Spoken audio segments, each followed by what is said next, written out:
What's up, everyone? Welcome to Around the ACL. Michelle Thompson here with Trey Ryder and Jake Brannon. And we have a really interesting show for you today. We're in between events, and so I kind of went off the rails. I'm not going to lie. Bringing in segments we've never done before, just hopefully having some fun and maybe a little bit of debate. We shall see. But before we get into that, there was an event that I wanted to just see if you guys touched on at all, and that was Battle of the Queens. And Trey, did you get to catch any of that or see any of the results? I did not actually. Did not. So you don't know who won? No, I don't. Jake, tell them who won. I got it. So it was actually pretty surprising. Oh no, Rosie, right? Oh, yeah. You did know. Yeah, okay. I did see it. Just kidding. Yes, because Rosie Streaker defeated Sam Finley in singles. And then how about Elizabeth Tennyson and Michaela Calvey defeating Caitlin Allshouse and Riley Schaff in doubles? No, so for people that don't know, my wife does not pay attention to anything cornhole related. The only time my wife gets involved is when if I'm streaming at an event, she'll get in the comments to know how far away from it being over it can be so she can call me. Like that's the extent. And so out of the blue, I'm sitting on my couch on maybe Sunday night or whatever it was. And she goes, "Oh my gosh, Rosie won." And I'm like, "What are you talking about?" And she's like, "Rosie won Battle of the Queens." I'm like, first of all, why are you even care? And then it was like Rosie, well, Shelby loves Rosie, so that makes sense. So like everybody loves Rosie. So but yes, that's how I heard who won. It's a huge win for Rosie. Obviously, all we've been talking about is Sam Finley, Caitlin Allshouse. Those have been the names all, even the end of last season going into this season. For Rosie to come out on top, that gives me a lot of confidence in her this season. Yeah, I mean, I think for Rosie, I mean, there was a period, I think over the past 6-8 months or so, she hadn't been as consistent on her slide bag, and I think that's ultimately that's like her bread and butter. So if she's not doing the thing that she knows how to do best at the top of her game, you knew she was going to fall behind. But if she can do that and get back to elevating that style of shot, she's going to be tough to beat and can run bags with the best of them. Absolutely, Jake. Anything else around Battle of the Queens? Yeah, but Battle of the Queens, it was really cool watching Rosie defeat Sam. But how about Michaela Calvey coming out and winning doubles with Elizabeth Tennyson? But not only that, Michaela finished second in her singles bracket, of course, only losing to Rosie Streaker in the bracket final. But man, a team that, I'll be honest, I was watching a little bit of it, but it was a team that I didn't really have on my radar because I wasn't really sure what to expect from Michaela Calvey. But her and Elizabeth just took it to all of these ladies in Battle of the Queens.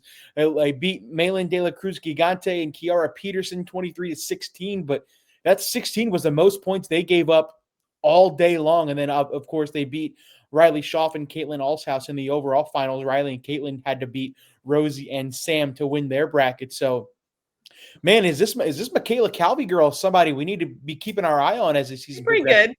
That's a very, very good, very strong weekend for her, all the way from Hawaii to North Carolina to play in that tournament. So keep an eye on Michaela Calvey. Technically, not really, because she's at Winthrop. So it's like for her, it's like I'm just gonna bop on down the road. She's finally in the right time zone. I mean, think about it. Coming from Hawaii, it's 6 hours of a difference. Now she's like, oh, this is easy. I got this. This is fantastic. Yeah, it's night and day, and she's been throwing well. I'm telling you, when these Winthrop kids all play, as you can probably hear in the background, they always they play against each other. They make each other better. It's fun to watch. You can't tell, Trey. I know you're a big man on campus there at the ACL HQ. You can't tell them they can't throw for 1 hour for Around the ACL. Well, of course, the one time it was empty all day, and then I just walked back in from lunch, and they were here. So I guess.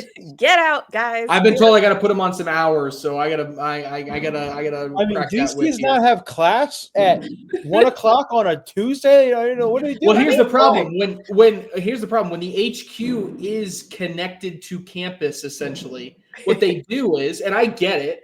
They go to their 9 a.m. class, and then from 10 to 11, when they have their break, they just come to the HQ and throw for an hour and then go back to class. They're not setting up gaps in their schedule because they're like, oh, I can get some practice in at this time. Now it's like it's all strategy now. That's The crazy. life of a college cornhole player. My goodness. Wild. It's not too shabby. All right. So starting off, I went to the lovely socials and I asked you guys a question. And what I'm going to do is we'll just take turns reading them because you guys don't want to hear my voice drone on for the next however long. So I'll read the first one and then we'll go to you, Trey. So weirdest place people have played cornhole. These are crazy, you guys. Chad said Rock Hill Regionals were, I guess, at some point in the ACL board factory. It was like throwing in a dungeon. A fun fact, I have played in a regional in that dungeon. And I'll never forget, I was playing in a game and I was in the competitive division, right? And I think of my first 20 bags, I threw 18 in a row. I was like one of the best I've ever gone. I went up 20-2. And then you can't hear it, but you can kind of hear it. Like people are like, "Oh, this guy, yeah, watch out for this guy. He's playing competitive. Like, what's this guy doing?" Sandbagging. Got in my head. I lost 21-20. I gave up 19 straight points. You're like, no, I'm in competitive. Don't worry, guys. Yeah, I promise I did not throw it on purpose because I knew it would come. But then it was like in my head, and then I couldn't. Yeah, but yes, it's true. It was dust everywhere. Lovely. All right, you got the next one, Trey. All right, it is probably in the warehouse I play but it's also the best because of the people I throw with. Okay, so we got a warehouse theme here. So just find an open space and put boards in open space. Yeah, Jake, get the next one. Yeah, Christian says the weirdest place he's played in was an auto body shop, which I feel like that's pretty. I feel like I've played in an auto body shop or some sort of garage before. So okay, I mean, unless there's like an actual car on a jack 20 feet in the air, then maybe that's a little weird. But I feel like I played in an auto body shop before. Hey, that's kind of like that's how Ethan Walker gets his bag so sticky. He just takes him into an auto body shop, lets them roll around in the grease and the grime, and then he's like, all right, now they're good to go. I was going to say, Trey, not an auto body shop, but remember in Arizona when we were in all those like luxury cars around that broadcast event? Oh my gosh, I forgot about that. Yes. So kind of the opposite of an auto body shop, but lots of beautiful cars. All right, I think Ryan's got the. We should pick a winner at the end of this, by the way. Ryan Hubbard, the weirdest place to throw bags at a funeral home, and before anyone asks, no, nobody died. Yikes, that's a new one. Can't say I've done that before. The funeral home, light on business is like, let's do an event space and just got cornhole bags coming through there. That's certainly interesting. Yeah. All right, go ahead, Trey. All right. Machine shop, metal shavings everywhere. Well, I don't think that's that. Good How for many bags get ripped in there? Yeah. No. My dad worked at a metal shop for me in 30, 40 years. And I think I tried to practice in his shop one time and I was like, this is a terrible idea. I'm never doing this ever again. I wonder if that was the one and only for that one too. Yeah, may have been. All right, mine one next up is from Eric. He said, I played in a brew house between fermenters and cooling tanks. Come on, that tracks. Cornhole, a brewery. Cool, right? I feel like that's right on track. One of the places that I still play at locally is at a brewery. It's not next to the cooling tanks and the fermenters, but it's right, in the next room over. And one of our players who plays there a lot he actually owns the place. His nickname is the Brewmaster. So every time he's playing and we can't find him, we call him. He's over there actually testing the beer and stuff and bringing it. It's awesome. It's a great place to play. I still play there all the time. That sounds lovely, actually. All right, Belle says, strangest, but also one of the more fun places in the middle of a rainstorm, soaking wet bags and boards, and we just played on. And that's why cornhole people are crazy, because I've also been in a tournament, and it's raining, and nobody cares. And I've seen pictures of people playing in the snow. So we are literally psychotic. What is wrong with us? You cannot call yourself a true cornhole fan or player until you have played a tournament in the pouring down rain. Yes. It is fun. It is hard, but I played in pouring down one time. I'll never forget. You really get an expert because everybody knows this if you've played in this type of situation. Boards play fine. Then when it starts to rain, the speed drops off a cliff. Nothing is sliding. But if you hang around for a little bit longer, okay, and let everything get waterlogged, you're back to normal speed. It doesn't even play fast anymore. It's just like, I remember throwing it and be like, okay, this is a completely waterlogged bag. and it just slides the exact amount it normally would. It's like perfect. You get back into normal conditions. I just actually, now that I'm thinking about it, I just played in an event like that a couple of weeks ago. It was a league. It was outside. It started out beautiful. It ended in a pour down rain where the last match of the night, it's 10:30. It's dark. It's pouring down rain, but we had to get this game in because we were off the next week. And my partner was gone, so I had to walk back and forth the entire time. The bags weighed about 2.5, 3 pounds each, but Trey was exactly right. About halfway through that game, the bag started sliding again. I could actually try to throw the bag. It was crazy. And that was not a fun drive home. I will say that either. No, we're all wet. No. All right, Trey, you got Scott there. Word to play at my work, getting paid overtime. Scott, you're not supposed to put that in writing. All right, you're supposed that to was leave unsocial. that. Yeah. Let's not do that. But I mean, let's do it, but let's not put it in writing so that people can see. So that's actually awesome, right? I mean, especially if you're night shift and there's nothing going on. I get it. Totally. All right, me next. I got LeVar. He said he played at Al Rector's garage. It's a random long driveway that ended at this massive garage behind the houses. Had me scared that I was going to get jacked or something. Then they open the door and I hear music and see a bunch of people. It felt like I walked into some kind of cornhole speakeasy during the cornhole prohibition. That's pretty sick. A speakeasy be pretty cool.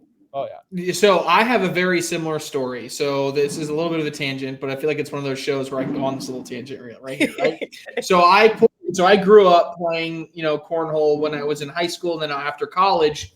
And once I graduated, this is prior to ACL or maybe just when it's about to get started, right?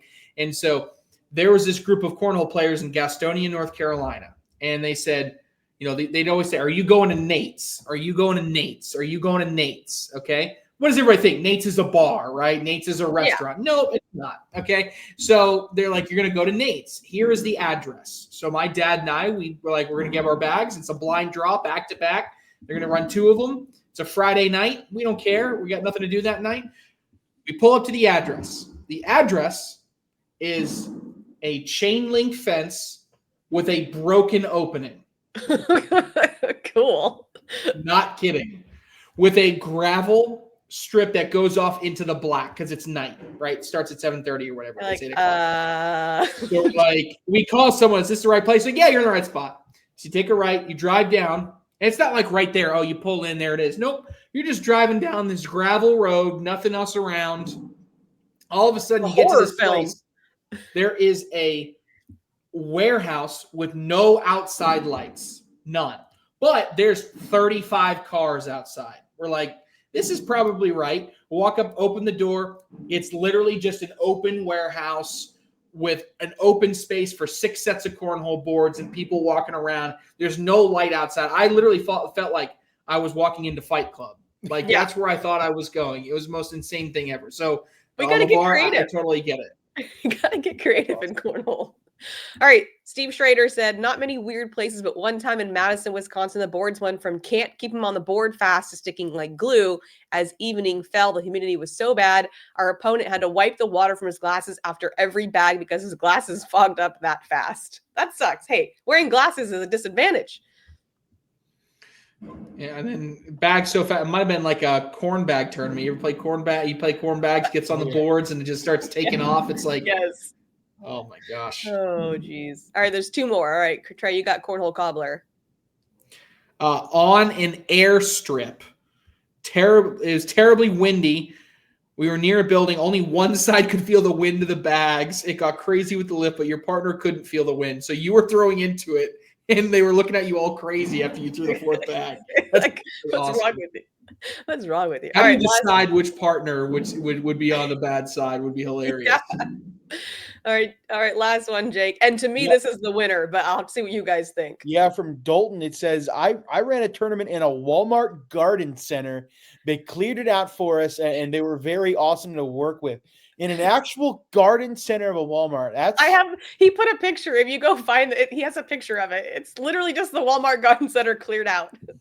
That's pretty cool. The winning trophy was one of those old school smiley face stickers that they used to give out at Walmart. That was the trophy. I actually do have one that I wanted to bring up earlier, but I forgot. Yeah. So every year, my guy Joe Harsh runs a huge tournament in New Jersey on an actual legitimate battleship. It's on the SS New Jersey, right on the water in the river in New Jersey. Every year, it's like a big, huge battleship tournament. It is insane. A couple years ago, I went. I know. A couple years ago, I went and I had some downtime between playing that you can do a self-guided tour down under the ship, and it's like they have a museum in there and stuff. And I got lost, and I was probably down there for a good solid 45 minutes trying to find my way out.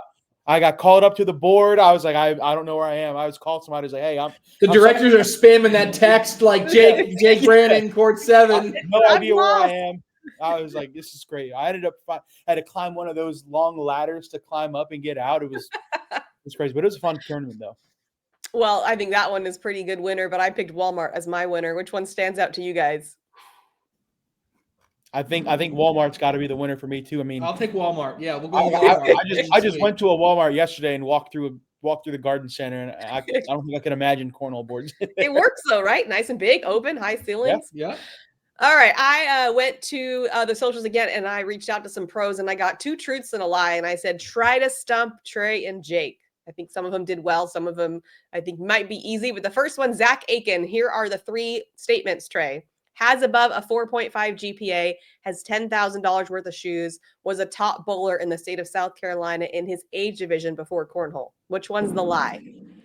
So the bowler one is believable, right? I get it. The GPA, look, I used to be a smart kid too. Sometimes they inflated GPAs like I was nobody's business. Some people graduate with 5, 6 GPA. I don't even know. So I'm going to say he could be the smartest or dumbest kid in the world, and that's probably going to be accurate. So I'm going to go with he does not have $10,000 worth of shoes. Jake? I think I was going to go the exact same route. $10,000 is a lot of money. I mean, obviously they have some very expensive shoes, but that's still a lot of pair of shoes to be worth $10,000. And I mean, I feel like he's a smart kid, and he has a good bowling cornhole throw. So I'm going to say the shoes as well. Okay, that's correct. But here's the crazy part. He said he's almost there. Oh, he's almost at 10,000. He's like, it won't be a lie for long. Crazy. Wow, that's actually incredible. That's crazy, right? All right, Mr. Colin Hodette is an amazing cook and cooks for his family most nights. Broke his arm in kindergarten rolling down a hill. Got the name Roll King by people in his local league, and it just stuck. Which one's the lie, Trey? I'm going to go with the amazing cook. Okay. Right? I'm going to go with the amazing cook. I think it's someone his age being that, really, you got to put some time and effort into being a good cook. I mean, it's a big deal. So I can see getting pushed down a hill. And nobody said he was pushed, Trey. well, maybe maybe the nickname Roll King was a lie, because when he broke his arm rolling down the hill in kindergarten, he rolled down the hill, and then he got that. Roll King. It was meant to be. No, you're right. I think I have to go with the cook as well, because especially with how good he is in cornhole, and how often he plays and travels, I feel like there's not a lot of time to be at home cooking. So I'm going to go with the cook as well. That is true. He said he's not a good cook at all. Okay. 2 for 2. All right. Sarah Cassidy won a total of 3 women's singles shootout series, was the highest PPR in the state of Florida last season, received the tops card in 2020 as a non-pro. Trey. I think it's the first one. I think she only won 2 shootouts. Jake? And so the tops card I know is facts. I know tops card is accurate. Okay. Highest PPR in the state of Florida. I feel like that's one of those things where I wouldn't guess her, but since it's on the thing, I'm it's in the realm of possibility. I'm gonna go shootout wins. Yeah, I mean, you have to think. I feel like every time Sarah Cassidy posted stats, it was always her PPRs in the high 10s, near 11. So I feel like I'm comfortable with saying that she had the highest PPR in the state of Florida. I was between the tops card and the shootouts, but Trey, if you said that it's a fact that she had a tops card, then I'll go shootout series as well. Yeah, she said it was 2. You're right there, Trey. All Or that's supposed to say Caitlin Allshouse doesn't practice at all and won't even play local switches or blind draws. Can make bread from scratch. Can say the ABCs backwards. This was a toss-up. I don't think I know enough about her. I hope she, with enough time, can say the ABCs backwards. Like I'm just saying. That's hard. I'm gonna go with doesn't practice. Like maybe she's a really good sourdough starter, like bread baker. Like, and if so, where the sample? Where's the bread? Yeah. Hey, well, she's from here we go. I know she's gonna say it's because we're on a plane. Look, if the bread from scratch is real, we will be in Fort Worth, Texas. She's from the state of Texas. There better be some live stream team bread literally on the table. I want a fat sourdough loaf of bread that Jake and I are just going to, and Meesh just going to pick off of the entire weekend. Yes. Well, here's my thing. You can take bread through TSA as long as it's in a plastic bag. You can take it through there. So that's no excuse to not bringing us bread. Use it as carry-on. I'm gonna go that she does practice and she can't make bread. I'm gonna go against Trey for this one. That is true. She said if she tried to make bread, she'd probably burn the kitchen down. Oh, bread for you guys. Oh my God, I've never been so devastated by a lie. Right? It's like a double whammy. Like not only are we not getting bread. You know what? Now this is personal. I've already gone through this scenario in my head. So next time I see Caitlin Allshouse, she's gonna hear from me that she can't figure it out. So yeah, figure it out. Yeah, you gotta figure it out, guys. Figure it out. All right. Ethan Walker has the course record at his home golf course, 62, has been to all 50 states, is a huge race fan.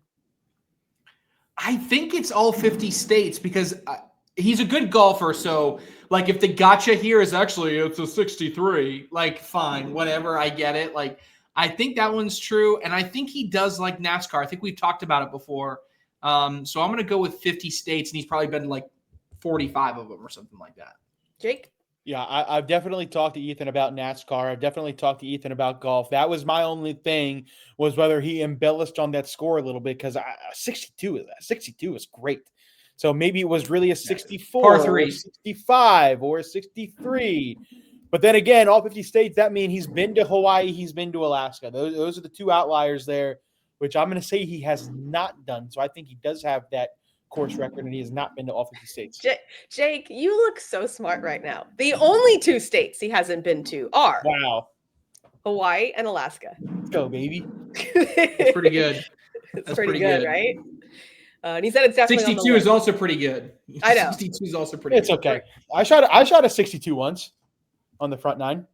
I was going to say, I was going to say on a par 3. I was going to go par 3, but front nine. That one's too. It counts, okay? Nobody said how many holes. That's true. That's true.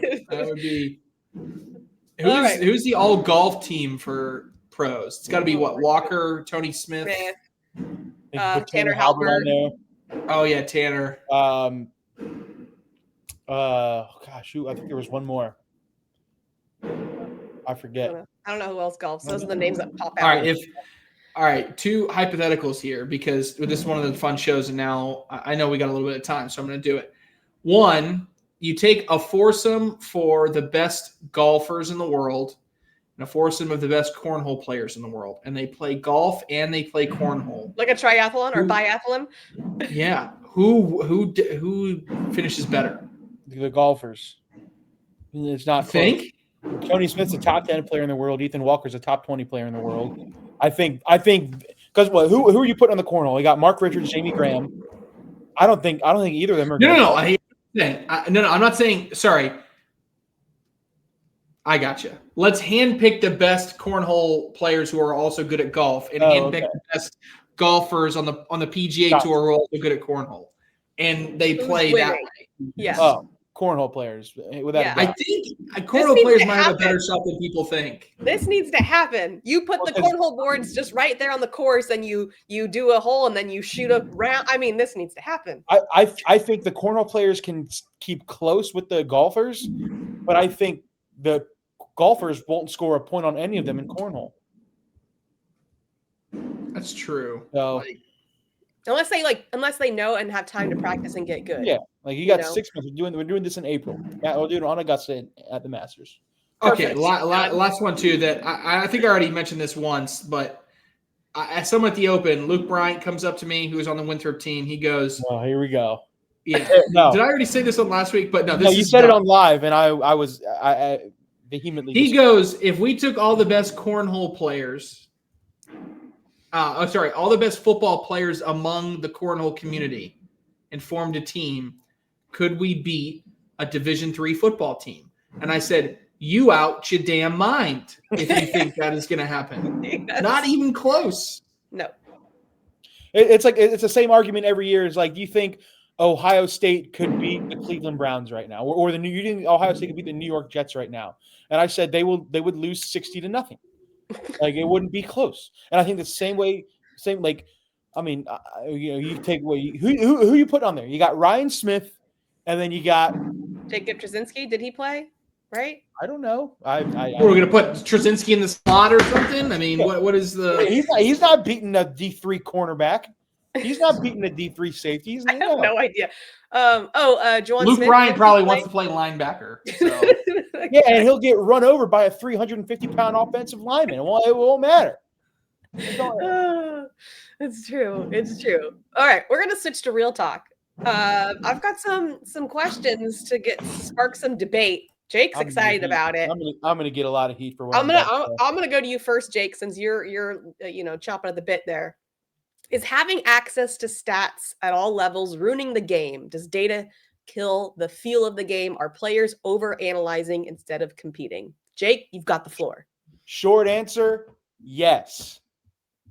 Long answer, 100% absolutely yes.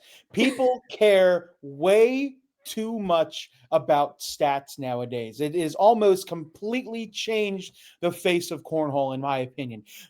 People care way too much about PPR, DPR, CPI. They want to take all their screenshots of their games and post them on social media. What is the most important stat in cornhole, Meesh and Trey? Winning. Wins and losses. That is it. That is it. That is the only stat that matters in cornhole, whether you win the game or whether you lose the game. I don't give a crap if you averaged an 11-5 through 34 rounds and won the game 21-0. I don't give a crap if you had a 2.7 DPR through rounders and are undefeated. Did you win the games or did you lose the games? And all of these stats that people have access to are absolutely destroying it, right? Everywhere I play locally, and I talked about Meesh before we even started this, everywhere that I play locally has the exact same format. We will play 3 rounds of rounders into a double elimination bracket, but the rounders are based on your PPRs and not your wins and losses. So it has completely killed the face of rounders because you don't care about what your partner does. You don't care about whether you win or lose your rounders game. You only care about making 4 bag or making as many bags in the hole as you can, and it is destroying cornhole, right? If I go to a rounders game and my partner stinks, he's never going to hit the board. I don't give a crap because I just threw a 4-bagger. Now I'm averaging a 12. I'm good to go. I'm going to be in the upper bracket. Who cares? It has completely killed it, right? If you go back to wins and losses, you're down there cheering your partner on. You're rooting for, hoping they make a bag. But now if in rounders and I see it all over the place, I'm on my phone. When I'm not throwing, bag, okay, cool, whatever. And then, bags are done. All right, let me, and now I'm going to throw again. I hate it. I hate it. I hate it so much. It has killed the game of cornhole. Nobody blocks during rounders, and that's another big thing. If somebody blocks during a game of rounders when it's PPR based, they get chewed out. At least in my area, why are you blocking? It's rounders. Why would you even try to block? Just put the bag in the hole so we can both get high PPRs. Blah, blah, blah. It's bull crap, and I hate it.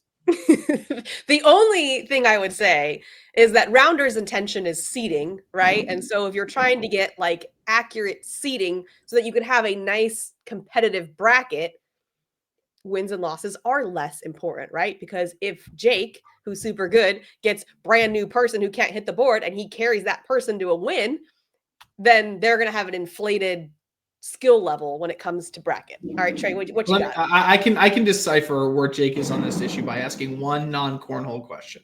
Okay. You are down by 14 points going into the fourth quarter. And within 1 minute of the start of the fourth quarter in a football game, you score a touchdown that drops your deficit to 8. Do you go for 2?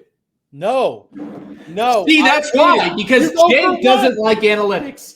Jake does not like analytics, and he does not understand that analytics drive the future of sports. And so Jake is incorrect in his opinion simply because he does not appreciate analytics, and analytics are what people crave nowadays in every single aspect of not just cornhole, of sports. So but Trey, this is what I can boil Trey, down you're talking about sports at the highest stage. I'm talking about your local little, just swap event for $10 trying to grow in your community. Do stats belong there? Yes, I think so. Why not, right? What is going to get people excited about playing the game? It's competition, it's competitiveness, right? And when you talk about a game that is only played against one other person, how can I actually tell people that I'm better at throwing slide rights than Jake? It's because every time that I go through an event with that, I can show him what my statistics are, even if we don't get to play all the time. I think statistics are a key part of it. Analytics people crave, and analytics are a fundamental point of every sport. So a hard disagree on my. Here's the difference. Trey's not playing every week like we are. That's the difference. But even with the statistics, when we play with side rights, cool, you have a couple of wins over me. I have a couple of losses against you. I don't know what our stats are, but the only thing that we care about are those wins and losses. I don't give a crap what the analytics say, dude, especially football. That football thing really ticked me off because it's really, I think it's so stupid to go for 2 when you're down. No, it's actually, it is smart. It is smart. Why? If you don't get it, you still have to go for another one. You kick the extra point, you run down the field, you score again, then you can go for 2 to take the lead. It doesn't make any sense. And if you get it, now you're kicking an extra point for the win. No, or you can just take an extra point to tie the game, go to overtime. Moving on. All right. Especially with the new. You did this, Meesh. This is your fault. So you brought up the football thing. All right. Moving on. Are we going to need to make the game harder? Will it be normal to see perfect games? What you think, Jake? This might piss Trey off even more. The game was harder years ago, right? Back when there weren't 30 different bag brands, there weren't 55 different materials on these bags. Everybody threw duck cloth and canvas. That was it, right? There weren't different fills. There weren't different sizes of the bags. There weren't different weights. Everybody threw the exact same thing. The game was harder. It took a lot more skill to put the bag in the hole. There weren't such things as running bags in perfect games. There was nobody averaging over an 11.5. And why has that changed? Because of the types of bags, right? There are too many types of bags. There are too many different materials. And I'm not saying it has ruined the game, but I think it has made the game of cornhole a lot easier. And I've felt adamantly about this for quite a while. And it happened right around when the Game Changer came out, right? Because everybody loved the Game Changer back in the day, but it got to a certain point where old people, I hated. All they would do was for the slick side of a Game Changer, they'd go down the middle. Even if they missed left or right, it would catch just a tiny bit of the hole. It would wrap around and go in the hole. It would go right around my block every time. And I was getting so mad about it. And I said, get rid of Game Changers, go back to everybody throwing side rights, have to throw it perfectly down the middle. It was harder. It took a lot more skill, and it's all ruined now. There's another one. Hate it all. Trey? So Jake isn't as wrong here. He's only slightly wrong here. So I would say that the evolution of bags has made the game easier, but it also allowed cornhole to grow, I think, from a content and a virality perspective. Because if you think about it, when you think about those iconic moments in cornhole, I remember the days of the suede and the really sticky bags, right? If you threw a 10, that was impressive. 4-baggers were very uncommon, right? And when we start talking about something that can be impressive to a general audience, I do think that an evolution of the game has allowed the sport to become more impressive to watch. I remember watching those days. Actually, I saw some live feeds pop up on my as like a memory on my Facebook page a couple weeks ago from like 8 years ago. And I'm like, man, is the game different? And I watch it and I'm like, that was ugly.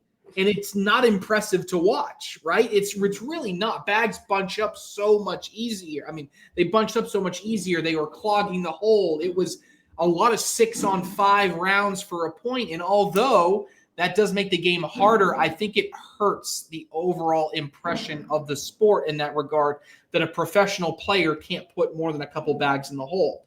Having said that, there is a point that there will come an inflection point. We're not there yet. That maybe a few years down the road, you do have to look at ways to make the game a little bit more difficult. And if not difficult, ways to introduce more defense or ways to introduce more obstacles to success. Because, yes, if we keep getting better and better and better, you eventually get to a point where if you can't get any better, games go on forever.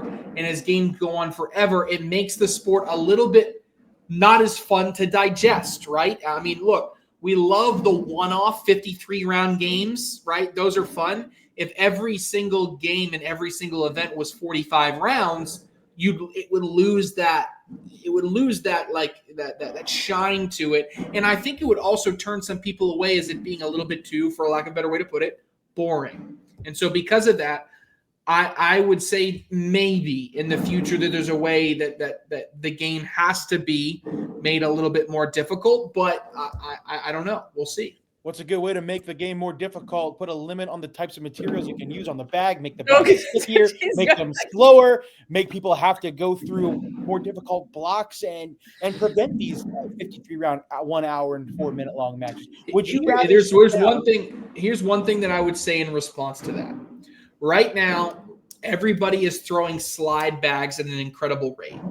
If you put a really, really, really sticky bag in somebody's hand that could not slide and said, this is what you have to throw, there would be a section of the cornhole community who would literally approach a cornhole board and throw an airmail every single bag.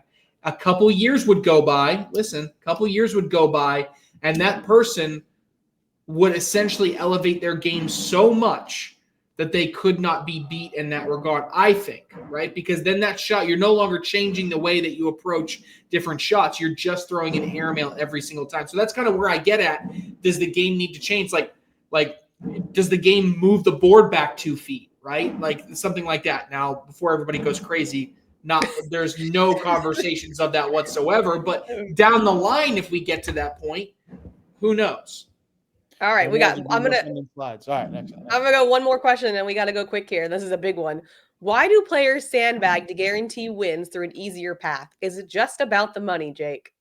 I think part of it is about the money, but it's also about just the aspect of winning, right? Especially in my area where I live, players are scared to play against pros and the top advanced players, so they decide to play down just so they could get the satisfaction of winning and getting a trophy or a plaque in regionals and the couple of dollars that comes with it. And it sucks to say because it's all over the country. I will say, last year, I went through a pretty bad slump midway through the season, so I said, you know what? I'm going to go to this regional. I'm going to drop down. I'm going to play advanced singles because I usually always play open. I smoked everybody, and I won advanced singles very easily, and I felt disgusting doing it. I was like, this is dirty. I don't feel happy. I don't feel satisfied with this win. So I told myself I would go up and play open the rest of the year, which I did, and I didn't. I don't think I won anything, but I'm okay with that. There are other players who get that satisfaction and that feeling of a victory and start craving it even more. So they say, I'm going to keep doing what I'm doing. I'm going to keep playing in these lower level tournaments because I know I can win. I don't have to worry about playing that upper echelon of competition because I know I can't hang with them. And I'm just going to keep on winning and taking home my $10, $20, whatever it takes to win those, whatever I get to win those lower divisions. So it is about the money, yes, but I think it is also about the satisfaction of just the ego. The ego can't handle it. Trey. Yeah, I tend to agree that I think a lot of if that's a result, then or if that is happening, then I think that the justification for that is exactly what Jake said, and that people want to get the opportunity to win the entire thing at the end. And what I would say is that one thing that, eventually I think I'd love to see us move more towards is more of a different type of competition, right? Tournaments are great because they whittle it down, but if you think about it, like just getting the opportunity to play cornhole for so many people is awesome. And so moving into different formats at leagues, especially at the local level across the country, allows people to not have as much pressure that they have to be the one at the end to win the whole thing. So tournaments can be good, but tournaments can also instill a different type of mentality in people. Yeah, I think that's a great idea. I would love to see that happen. Okay, contender or pretender, I'm going to give you a player or a team. Do these players have a chance to win a signature this season? Trey, starting off with Ryan Wiedenfeld. Contender. I really like what I saw out of him in the first open. I still believe to this day that, the best analogy I can kind of think of is when you were in high school and you saw a football team walk off the bus and you're like, oh, that team is scary. Like a first off the bus type of person, the guy that's 6'6", can bench press 280, like at the high school level. You're like, that guy is really good, and there's a reason he got off the bus first. When I see Ryan Wiedenfeld play, you're like, that guy has got to be one of the best cornhole players in the world. Literally almost picture perfect form from a slide shot, from a roll shot, from an airmail, everything perspective. He is technically almost flawless. And so because of that, I always expect him to kind of finish a little bit higher than he has in the past. But certainly he has all the skill set. I think he can compete at the highest level. Jake? I have a hard time convincing myself to say contender just because of the rest of the talent that's in the pro division. And I'll ask you this. What has Ryan Wiedenfeld showed you in that first open that is different from what he has done these past couple of seasons? Because he hasn't really taken that next step to the next level in his singles game. Now, if we're talking strictly doubles, I think him and Eric Davis are a top 10 team in the country. I absolutely do think they are contenders. But if we're sticking to strictly just singles, I'm just having a really hard time convincing myself. Obviously, yes, Ryan Wiedenfeld is that 6'6", 240 linebacker who gets off the bus first. But he's also on that team that makes it to the state quarterfinals every year, but has never been able to get over that hump and win a state championship. Eddie Grinders. Oh, yeah. You got more? I think he's got some talent. Yeah. Anyway, go ahead. Eddie Grindersleeve. Yeah, I'm going to say pretender here. Love Eddie. I think he can make some deep runs, but I just don't think he's at that level where he's going to get a win. It's so hard to do. And, ask me 2 years ago when he's playing with Caleb at the top of his game. I don't think he's dropped off much, but like it's tough to repeat that level of performance. I'm gonna say pretender. Jake? I have the same answer to the Ryan Wiedenfeld. I think him and Braden Wilson as a doubles team are a contender. Absolutely. I think I have them slotted just inside the top 10, maybe top 15. But as for the singles side, again, same with Trey. There's not really much that I've seen out of him on the single side in the past couple of years. Maybe one or two good runs, some good strings of beating people, but nothing that's convincing me that he has what it takes to get over the hump and get a win, just especially with the talent that is around him, especially in the state of Texas. It's tough. Jackson Gore. Yeah, contender. He especially if we're going to include doubles, him playing with Zack Aiken, they looked really good. Just got squeaked by at the end there by Justin Burton Jr. and Cash Chanmis. I mean, nothing I'm overly worried about there, but really, really solid player playing at a high level. Won some opens last year. It's just going to be, is it his day, right? He absolutely can win it. Whether he does is just, it's got a little bit of luck involved. Jake? Yeah, I wholeheartedly agree. Yeah, Jackson Gore. I mean, we think about it. Last year, he won a singles event. He finished very high in a couple of others. He was really close to being on the MVP ballot halfway through the season. He was on the Comeback Player of the Year ballot as well. And already a very hot start to the 2025-26 campaign. There's nothing that has convinced me otherwise that he's not going to be a contender, especially with him and Zack Aiken in a very good performance. Again, I mentioned it. I was a little skeptical of that bag switch over to cornhole scenario, but they seem to be thriving very well throwing those bags right now. And they're practicing almost every day. So I love Jackson Gore. Love that he's going to be a contender this year. Gage Landis and Colin Hodet.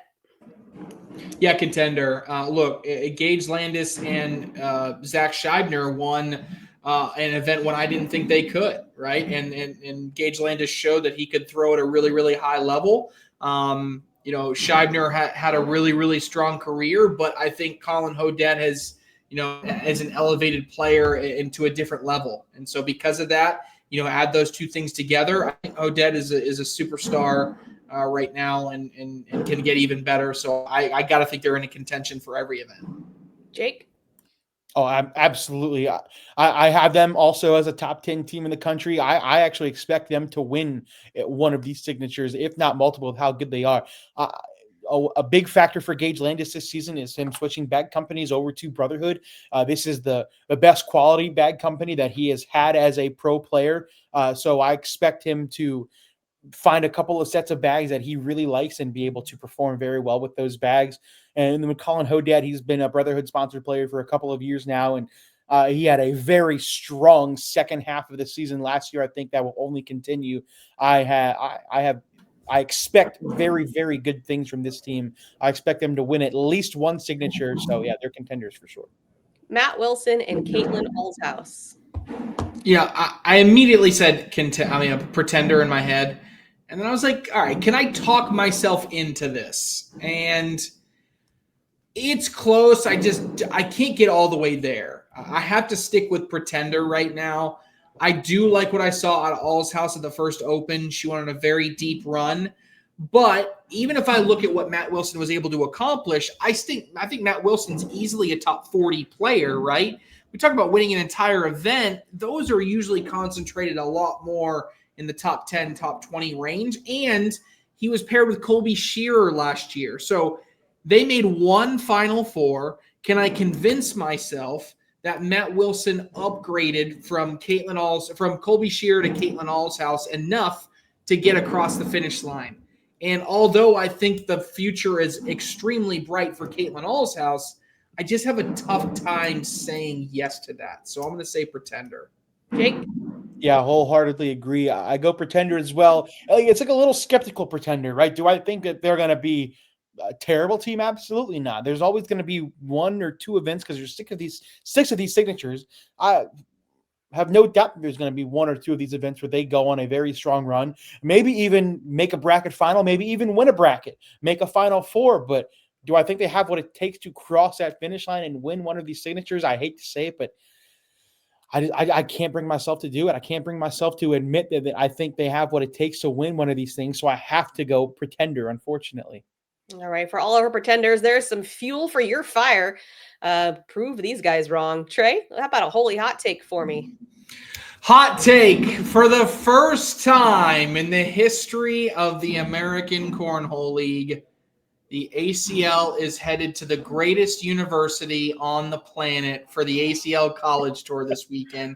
And guess what this guy did? This guy got this other guy on the call, him and Sean Latham, tickets to the game. Clemson is going to figure it out because they stink. They're going to have their best game of the year just to impress Jake and Sean. Trey is going to clean up and let them go in the game so they can get the full experience and enjoy Death Valley. So my hot take is Clemson finds a way to win just for Jake and Sean. Okay. I'll tell you what, my college team sucks. If Clemson wins, I'm converting to a Clemson fan. Watch out. That's even more fuel. Oh, Jake, what's your hot take? My hot take is I won't be on this show until after the Winter Haven Open, so I'm going to talk about that in a couple of weekends. My hot take is that Trey and I will talk about football less than 5 times on the broadcast this week, that weekend. Okay. Less than 5 times. That's the hottest take you've ever had in your life. Spicy. You never know. Patriots are good. Ravens stink. Clemson stinks. All of our teams, except for the Patriots, stink right now. So maybe we just won't talk about it. You never know. All right. Well, we saw Zack Aiken do an incredible job at the first Open. We talked about his shoe collection. I say he crosses over that $10,000 shoe budget by the end of the year. I think it's happening. He's going to win another Open or something. That money's coming in or get second place. And that's going to be a lie. Throw in a sourdough loaf from All's house in that hot take for me. Yes. We're going to get sourdough in Fort Worth, Texas, handmade, crafted, and delivered with love by Caitlin All's house. Now that's as hot as it gets. All right, guys, that's all we got time for. And thanks so much for joining us, and we'll see you next time.